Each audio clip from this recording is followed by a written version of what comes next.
കുഞ്ഞൂട്ടൻ്റെ കഥ തുടരുന്നു.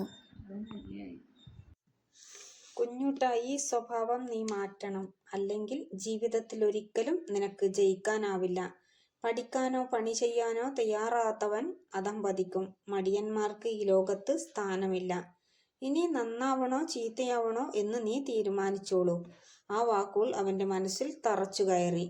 ഉറച്ച ഒരു തീരുമാനം എടുക്കേണ്ട സമയമാണിതെന്നും അവന് തോന്നി. കുറച്ചു നേരം അവനൊന്നും മിണ്ടിയില്ല. നല്ല കുട്ടിയാവണോ അതോ ചീത്ത കുട്ടിയാവണോ? അവൻ വേഗം ഒരു തീരുമാനത്തിലെത്തി.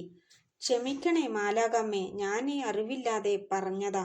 അതൊക്കെ ഇപ്പോഴെനിക്കെല്ലാം മനസ്സിലായി. നാളെ തന്നെ ഞാൻ പള്ളിക്കൂടത്തിൽ പോവാം. നന്നായി പഠിച്ചു എനിക്ക് നല്ല കുട്ടിയാവണം. അവൻ ഉറപ്പു നൽകി. എൻ്റെ പുന്നാര കുഞ്ഞൂട്ടൻ. മാലാഖ പിന്നെയും അവനൊരു പഞ്ചാരയുമ്മ കൊടുത്തു. അപ്പോഴവൻ്റെ മുഖം തെളിഞ്ഞു. കുഞ്ഞൂട്ടൻ വാക്ക് തെറ്റിച്ചില്ല. പിറ്റേന്ന് നേരത്തെ തന്നെ അവൻ ഉണർന്നു. വേഗം കുളിച്ചൊരുങ്ങി മാലാഖ കൊടുത്ത പുത്തൻ കുപ്പായവും ചെരുപ്പും കൂർപ്പൻ തൊപ്പിയും അണിഞ്ഞ് പുതിയ പാഠപുസ്തകവും കയ്യിലെടുത്ത് മാലാഖയോട് യാത്ര പറഞ്ഞ് അവൻ പള്ളിക്കൂടത്തിലേക്ക് ഇറങ്ങി. അവൻ പുഞ്ചിരിച്ചു കൈവീശി. പോയി വരട്ടെ മാലാഖമ്മേ. നന്നായി പഠിച്ചു വേഗം നല്ല കുട്ടിയാവണേ എൻ്റെ കുഞ്ഞൂട്ടൻ, മാലാഖ അവനെ ഓർമ്മിപ്പിച്ചു. പള്ളിക്കൂടത്തിൻ്റെ പടി കടന്നതും അവന് തീരെ ഇഷ്ടമില്ലാത്ത ചിലതെല്ലാം അവിടെ സംഭവിച്ചു. അതിനെ ഇങ്ങനെ ചുരുക്കാം. മരപ്പാവക്കുട്ടൻ ആദ്യമായാണ് ആ പള്ളിക്കൂടത്തിൽ പഠിക്കാനെത്തുന്നത്. മനുഷ്യക്കുട്ടികളെ അല്ലാതെ മറ്റാരെയും അവിടെ കണ്ടിട്ടുണ്ടായിരുന്നില്ല. കാൽസറായിയും നീളം മേൽക്കുപ്പായും കൂർപ്പൻ തൊപ്പിയുമിട്ട് കുഞ്ഞൂട്ടനെ കണ്ടപ്പോൾ കുട്ടികൾ ആർത്ത് ചിരിച്ചു. അവർ അവനെ ചുറ്റും തടിച്ചുകൂടി.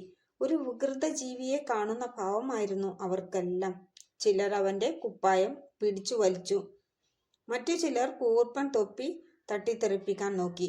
ചില വികൃതികൾ അവനെ നുള്ളുകയും ഇക്കിളിയാക്കുകയും ചെയ്തു.